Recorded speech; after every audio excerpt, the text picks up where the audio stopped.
Gracias por continuar con nosotros. Bienvenidos a este Café con Leche, que es el cierre de este bloque informativo de Boreal Televisión a través de sus canales 31 de Altiz, 20 de Aster, 76 de Claro, cubriendo todo el territorio de la República Dominicana, así como también en la plataforma del Grupo Medrano para los cables municipales y provinciales de la región del Cibao, en nuestras plataformas para Estados Unidos, Canadá, Puerto Rico y Europa, en nuestra plataforma digital borealtelevisión.com y para teléfonos móviles Boreal Televisión, igual que en las redes sociales. Iniciamos este Café con Leche, como de costumbre, con la recomendación de don Ramón Cabral de la Torre.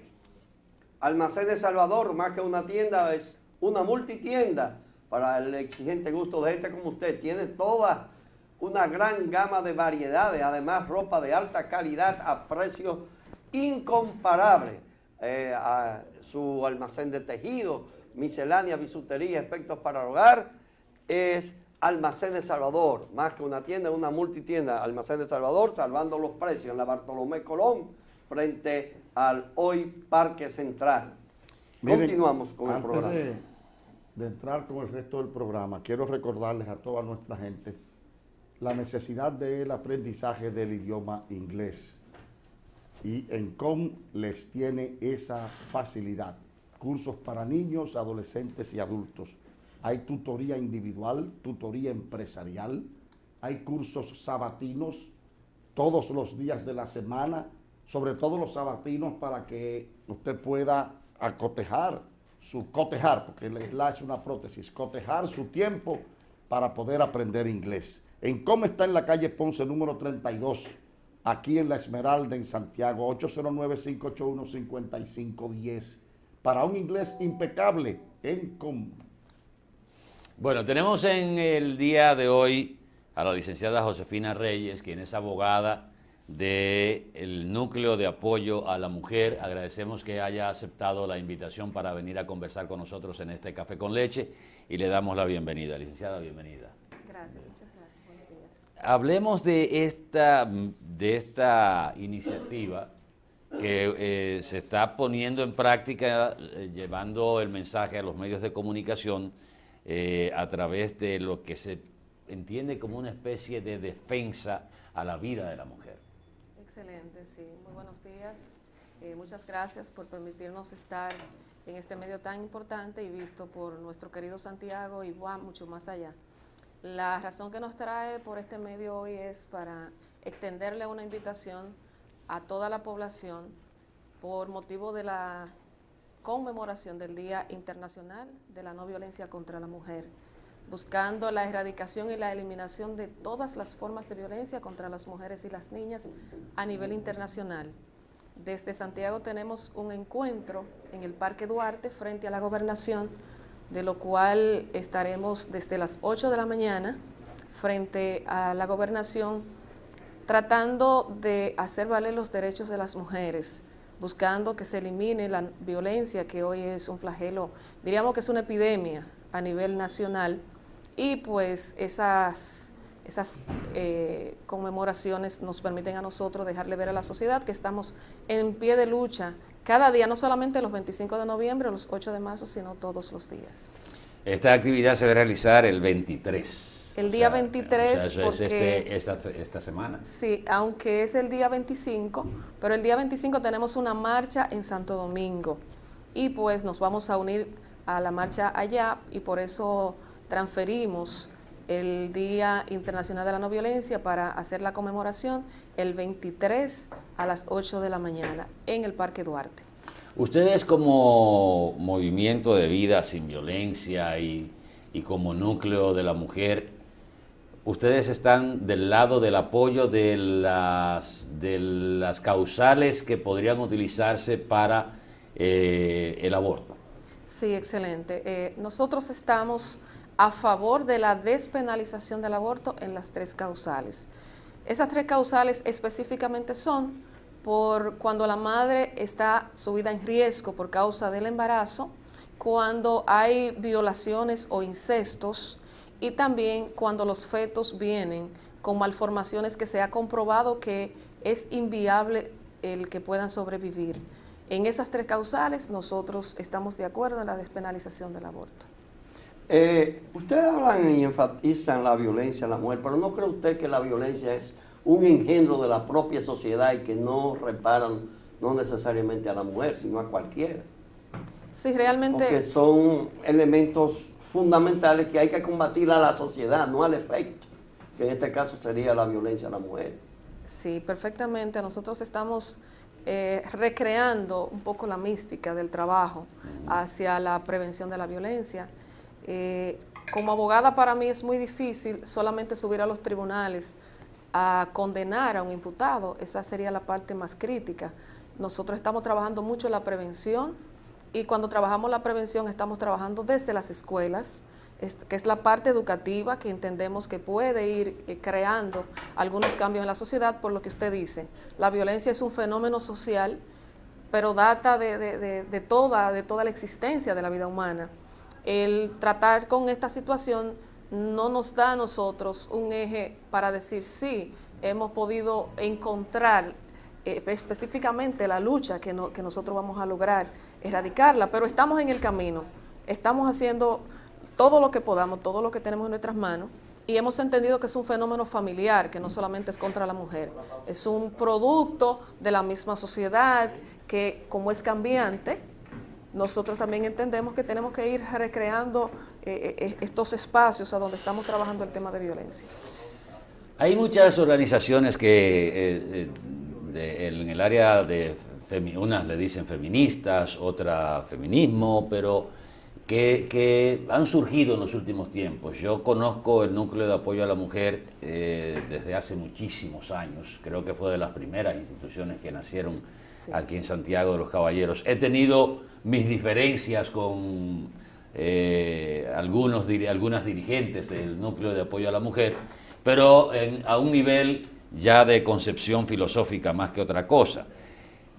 ¿Cuáles son los escollos que usted encuentra que han sido los preponderantes para evitar una educación que conlleve justamente a las adolescentes, a las jovencitas, a los jóvenes, también a los adolescentes, a tener una verdadera educación sexual en nuestra sociedad? Sí, son una de las luchas que tenemos con el sector educativo. El sector educativo desde el Estado, porque nosotros como institución y ONG hacemos un trabajo bastante pequeño en comparación con lo que puede hacer el Estado. Dentro de nuestras luchas, cuando tenemos la oportunidad de estar en los espacios con el Ministerio de Educación, es dejarles saber que ellos son los que tienen en sus manos la mayor herramienta para llegar a una población y hacer una educación sexual efectiva. ¿Por qué? Porque desde las escuelas, si se trabaja esto con conciencia y sensibilización, creo que el índice de los embarazos en las adolescentes y de la violencia que se genera dentro de esos mismos jóvenes va a reducirse grandemente. Entonces entendemos que el Estado tiene el papel más importante para jugarlo en este momento y lograr los cambios que entendemos que son los más importantes desde la educación. Licenciada, ¿cómo usted visualiza la metodología para la educación sexual? Aquí se ha planteado más que todo, y esto desde hace años viene hablándose del uso de los preservativos, de enseñarle este uso de la práctica del preservativo como medio de prevención para el embarazo en adolescentes. ¿Cómo visualizan ustedes desde este movimiento de apoyo a la mujer, de lucha contra la violencia contra la mujer y la misma educación sexual? ¿Cómo usted visualiza la metodología para enseñar educación sexual en las escuelas? Sí, tenemos entendido que el Ministerio de Salud Pública juega uno de los papeles más importantes en cuanto al trabajo con las y los adolescentes, porque entendemos que el problema de los embarazos a temprana edad y de las enfermedades de transmisión sexual no es solamente asunto de mujeres ni de niñas, es también de varones. Entonces, donde se está fallando es solamente trabajar en las niñas. Hay que trabajar en los varones, creando un poco de conciencia, en todo el aspecto de violencia. Hay que trabajar los hombres, hay que trabajar a las niñas. El sector de salud tiene que involucrarse, creo que de igual forma que el Ministerio de Educación, hacer una especie de coalición y empezar un trabajo efectivo y de seguimiento. No se trata de ir un día y llevarle preservativos a la escuela. Entiendo que hay que hacer un trabajo de seguimiento a las familias. Es lo mismo que hacemos con la violencia. Cuando trabajamos la violencia desde las escuelas, necesitamos obligatoriamente trabajar con los padres, porque no podemos solamente decirle a un joven no seas violento cuando en su casa tiene un patrón para aprender cómo es que la violencia se sigue propagando. Entonces, desde la educación no solamente tendríamos un solo ministerio, una sola institución. Esto es asunto de hacer coalición, de recrear toda esta situación que tenemos y de ver cuáles son las partes funcionales dentro de combatir esto. La educación no es meramente entregarle un método, es más bien ir creando un seguimiento al trabajo con las y los adolescentes y sus familias. Pero ¿Qué relación hay entre, o sea, cuáles lazos comunican la educación sexual en los jóvenes con la violencia de género? Sí, es un factor que vamos a decir que está vinculado directamente. Entendemos que una familia que tiene problemas, diríamos papá y mamá, donde papá tiene una actitud frente a mamá donde no le da el valor que ella tiene, y ahí comienzan a venir los puntos y los tipos de violencias a generarse. La violencia no es solamente física, no es solamente emocional, tenemos la verbal y tenemos también la sexual. Cuando la ley establece de que una mujer puede ser violada por su pareja, o sea, por su esposo, es una especie de... Ella dice, no quiero tener relaciones, y él dice, bueno, yo soy tu esposo, o sea, yo tengo acceso a ti, tú eres mi propiedad. Entonces, esas cosas no se dan solamente en la alcoba. Ese tipo de actitud se da frente a los hijos. La violencia es repetida y ese patrón de conducta de las agresiones sexuales, de los daños que se pueden producir, se reproducen en las escuelas. Lo mismo que los hijos ven en la casa es lo que llevan a las escuelas en todo el aspecto. Tenemos casos de niños que tienen relaciones sexuales con las niñas bajo amenaza también. Tenemos casos de todo tipo. Entonces es un patrón de conducta aprendida en todo el término de la violencia de género, intrafamiliar, sexual. No hay forma de desvincular una cosa con la otra. ¿Y no será que eso es un preludio de un ocaso de una sociedad? Esas prácticas a temprana edad sexuales, violencia. Es decir, es una sociedad que se está descomponiendo y que ya entró en una etapa difícil de controlar. Pero lo que estamos tratando de controlarla, Cabral, porque estoy diciendo difícil, oye lo que estoy empleando.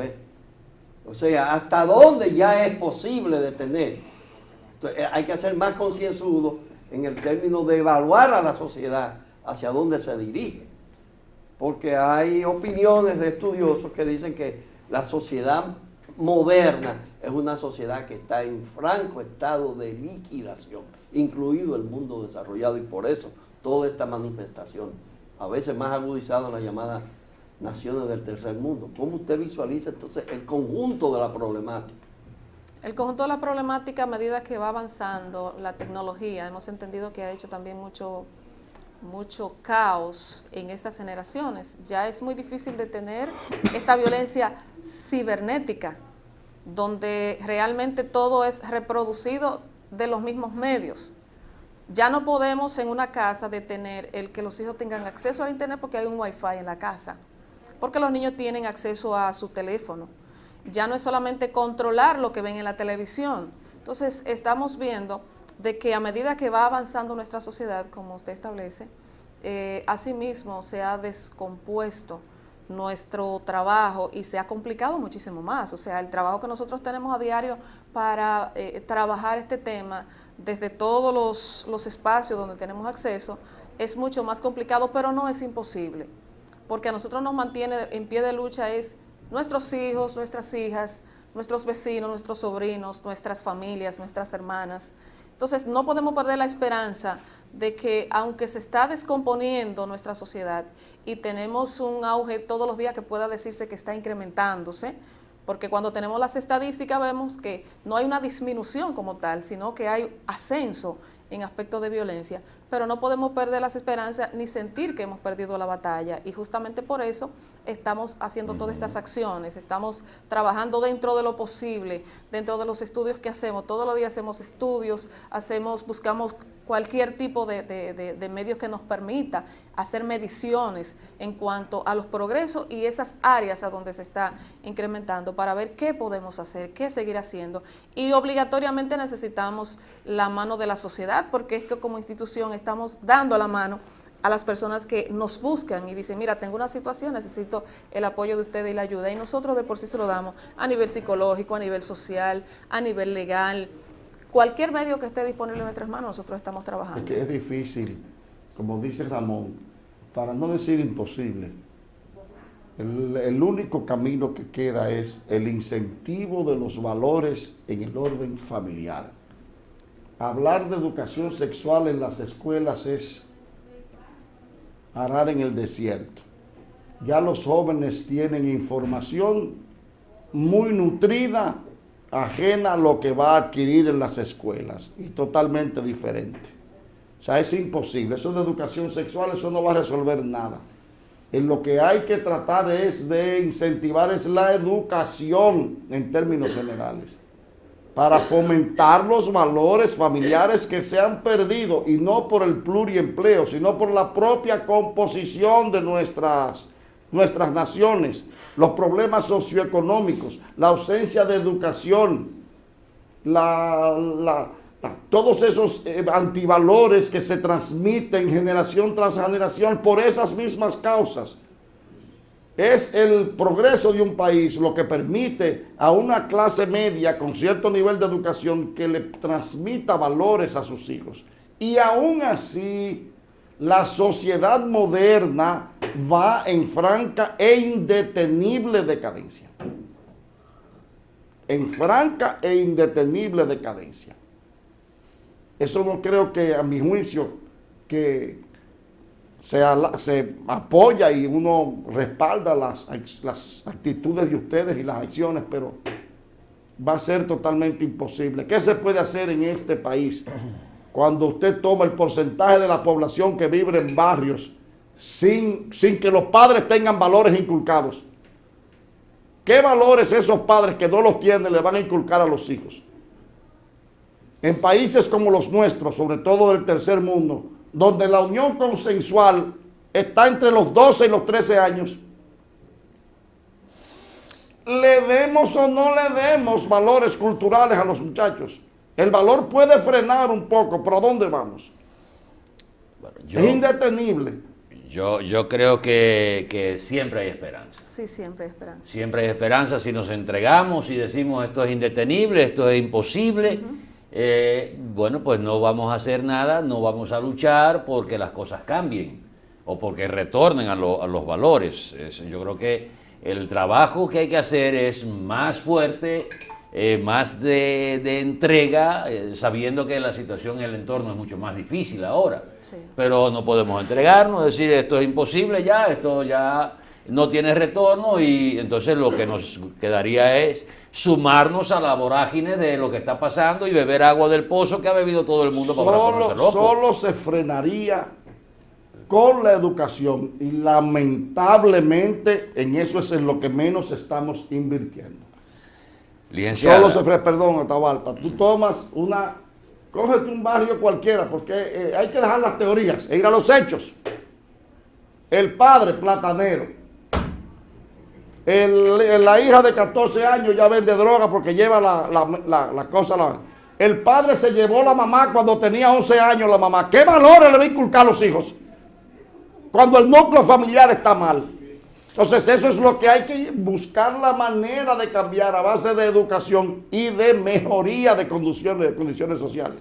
Pero mientras esas cosas persistan, esas desigualdades, la sociedad se encamina hacia eso. Quizás se logre frenar incentivando la educación y cambiando esas, pero no, eso no es. Cójanse la realidad de los hechos, váyanse a un barrio cualquiera.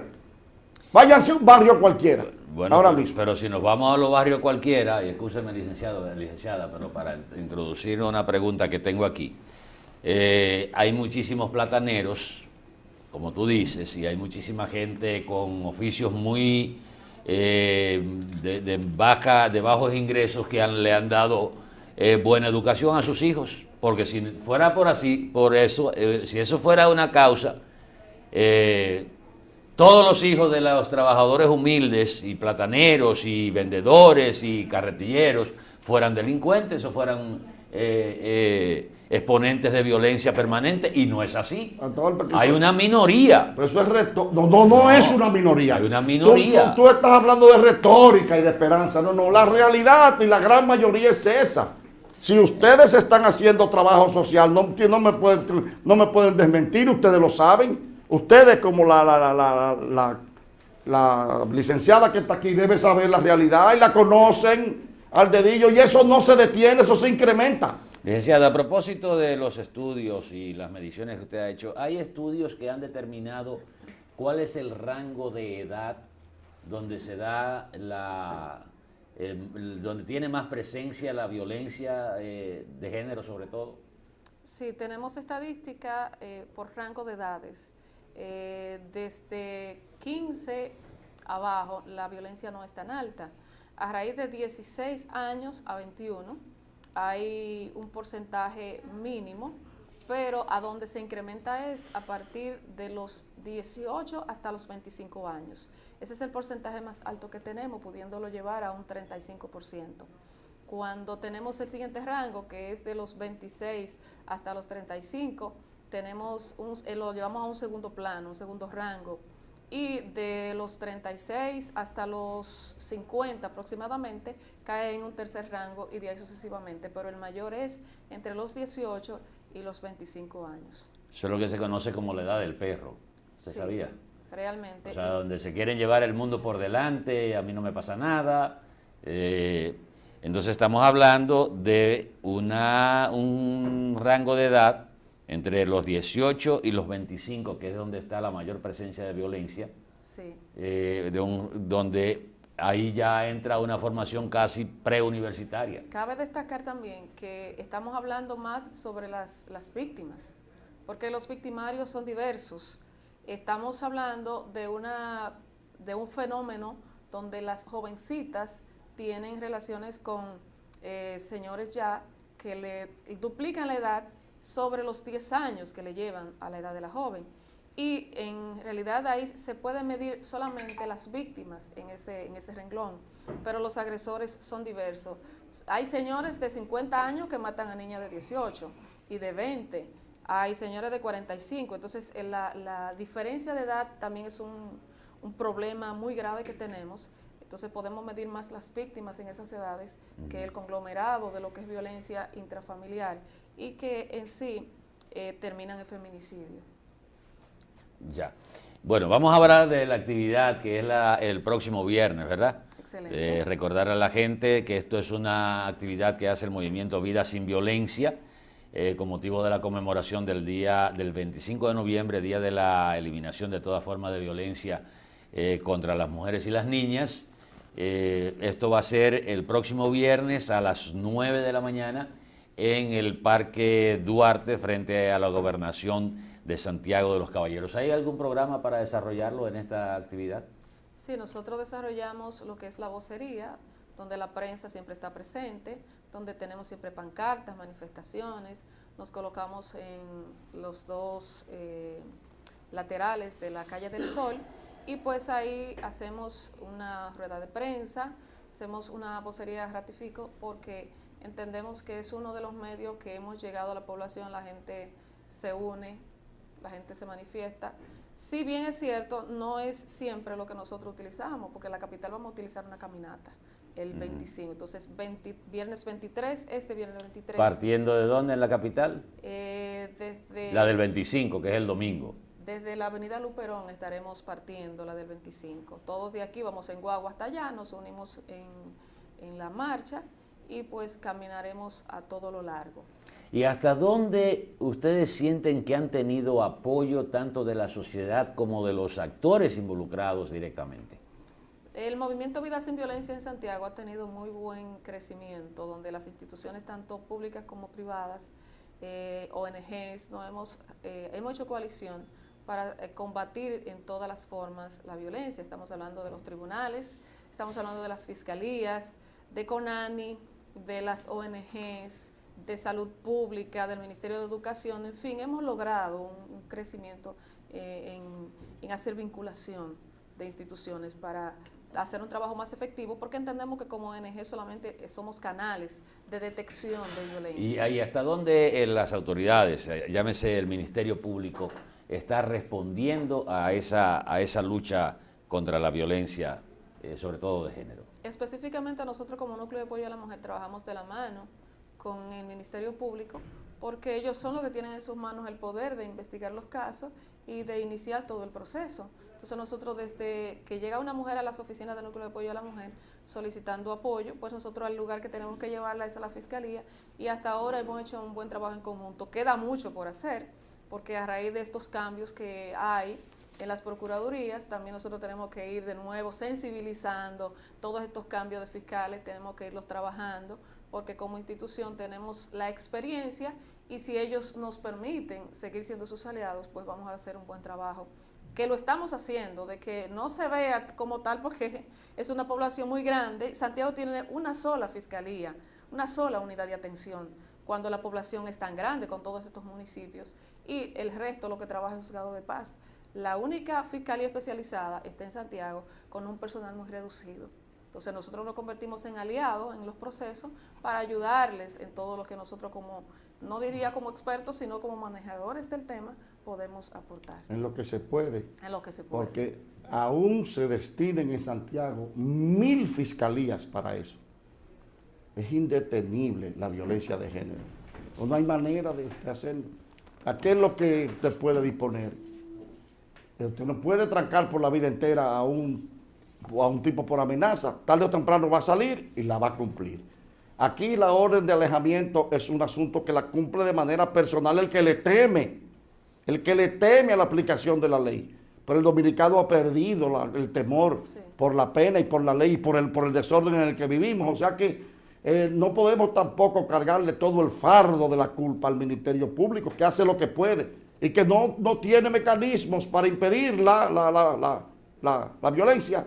No hay mecanismos, porque tarde o temprano el que decidió hacerlo se va a producir. Y usted coge a un niño nuestro, ¿cómo usted controla a los muchachos si usted ve violencia en la televisión, violencia en los juegos infantiles, violencia donde quiera, violencia en las calles? Así es que se están criando.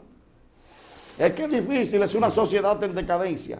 Sí. Bueno, licenciada, finalmente, a mí me gustaría, yo no quisiera retomar aquellos papeles donde había justamente esa disparidad de criterios con el núcleo de la mujer, porque se veía el núcleo de apoyo a la mujer, usted es abogada del núcleo de apoyo a la mujer, como una especie de organismo de emancipación de la mujer, y no, una mujer tenía problemas con su pareja, acudía al núcleo y la solución era el divorcio. Sepárate, porque tú no puedes seguir con esa persona. Y en aquella, o sea, era lo que se hablaba, lo que se veía por quizás el apoyo que ustedes le daban a las víctimas de violencia. Sin embargo, también se veía como una especie de desintegración, sin oportunidades para una recomposición de un hogar que pudo haber tenido un problema temporal. Sí, yo sé que ha sido una larga polémica durante 30 años. El asunto es que, como bien usted dijo al principio, nosotros somos de los pioneros trabajando el tema sobre protección a las víctimas. Cuando en ese entonces se empezó esta lucha, se veía que queríamos separar a las familias. Si bien es cierto, perdón, en la problemática de violencia intrafamiliar, donde una mujer es maltratada a tal grado que su vida corre riesgo, no creo que haya ninguna otra sugerencia que se le pueda hacer a una mujer que la separación. ¿Por qué? Porque si la obligamos a permanecer en un espacio donde ella siente que su vida está en peligro, entonces estamos condenándola a la muerte. Y eso lo hemos trabajado a lo largo de la historia. Cuando nosotros hacemos esa sugerencia a nivel personal es porque ya es imposible la convivencia, donde esos niños que están reproduciendo la violencia, que están mirando en papá y mamá, mañana, hoy, son los grandes agresores que tenemos en la sociedad. Reproducir la violencia en ese espacio y dejar que esos hijos sean testigos y sean víctimas también, porque los niños en su mayoría son los más afectados cuando hay violencia intrafamiliar. Entonces nosotros lo vemos desde ese punto de vista. Cuando una mujer ya no puede más, ¿a dónde debe de acudir? Entonces alguien tiene que ayudarla, alguien tiene que apoyarla, y lo que menos tenemos es personas que apoyen. Lo que tenemos es mucha gente que habla, mucha gente que comenta, mucha gente que sugiere, pero muy poca gente que apoya. Cuando nosotros estamos como núcleo, nosotros nos mandan de fiscalía, nos mandan las víctimas a nosotros para que las apoyemos, porque fiscalía solamente hace un proceso y la manda para su casa con una orden en las manos. ¿Entiendes? Entonces, ¿quién auxilia a esta mujer que salió de fiscalía, que el tipo la está persiguiendo, que no puede ir a casa de acogida porque está full casa de acogida? Entonces, ¿qué vamos a hacer con esta mujer? ¿La vamos a dejar que el hombre la mate? No, alguien tiene que apoyar, alguien tiene que ayudar. Entonces, desde el núcleo es lo que hacemos. La apoyamos psicológicamente, la apoyamos legal. Si no tiene un peso, va. Y nosotras que trabajamos este tema puramente por amor a las víctimas y por amor a Dios y a una sociedad que entiende que está huérfana. Una sociedad huérfana necesita a alguien que se duela. Y por eso nosotros le decimos a la población, únete a nosotros a trabajar con tu hermana, con tu tía, con tu prima, con tu vecina, porque si tú nos dices a nosotros que hay una situación que ella no puede salir, pues nosotros podemos ir en su auxilio y buscar los mecanismos de defensa para ella.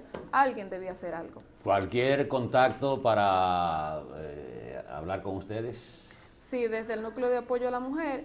Porque puede haber, ahora mismo puede estar una persona sufriendo una violencia en su casa y quisiera comunicarse con ustedes. Mira, nosotros estamos sugiriendo siempre el 911. El 911, pese a que no tiene todos los apoyos necesarios, pero el 911 acude automáticamente. Puede acudir más que la línea vida que tiene el Ministerio de la Mujer.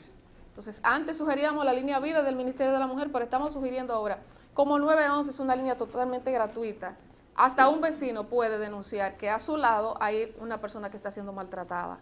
Y no estamos hablando solamente de mujeres, estamos hablando de niñas, estamos hablando de adolescentes, estamos hablando de niños. Cualquier caso que alguien tenga conocimiento que tenga que ver con violencia, lo que le sugerimos es que apoye, que ayude y que solicite auxilio. Cuando nosotros convocamos al 911, el 911 también tiene los mismos mecanismos de ir diseminando en el mismo orden a las instituciones que trabajamos el tema, porque estamos siendo una especie de unión en Santiago, de coalición, para que lo que yo no puedo resolver, lo resuelve esta institución y viceversa. Muchas gracias a la licenciada Josefina Reyes, abogada del Núcleo de Apoyo a la Mujer, que ha venido más que todo a conversar sobre la actividad del próximo viernes, pero la aprovechamos y le entramos a la violencia de género y a tocar este aspecto que es un aspecto polémico siempre. Muy polémico. Va a ser polémico siempre. Y reiterarle la invitación para este viernes a las 9 de la mañana frente a la Gobernación en el Parque Duarte, aquí en Santiago, donde habrá una concentración del movimiento Vida Sin Violencia, Movida. A ustedes, amigos, gracias. Muchas gracias. Antes de Gracias a irnos, ustedes. quería hacer un detallito, ya no tiene que ver nada con la excelente exposición de la licenciada. La educación empieza por aquí.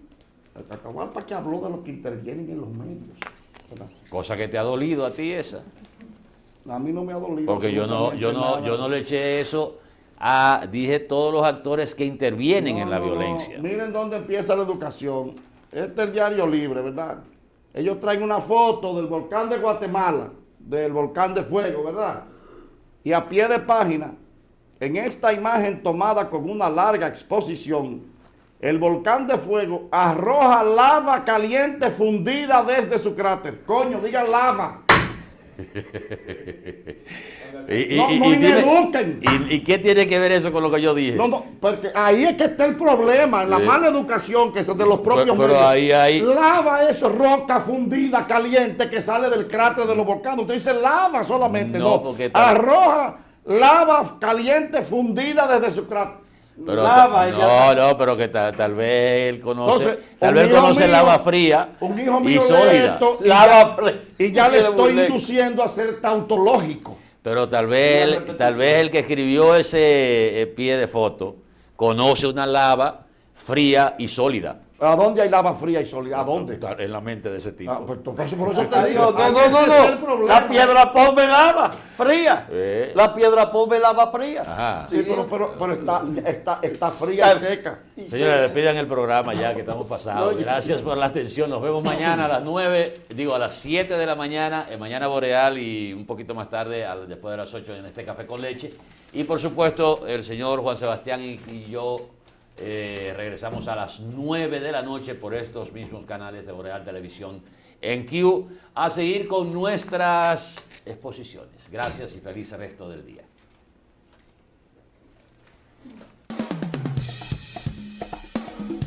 Boreal Televisión presentó